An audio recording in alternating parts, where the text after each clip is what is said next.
సంతోషమంతా రెక్కలుగా రివంటు ఎగిరే పక్షులుగా ఆకాశమంతా ఆటాడుకుంటూ ఉన్నారు సరదాగా.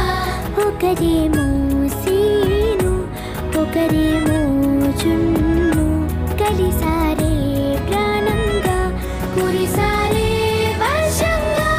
పాటేమో సీను ఆటేమో జున్ను ఒకటై ఎదిగారే మధురంగా.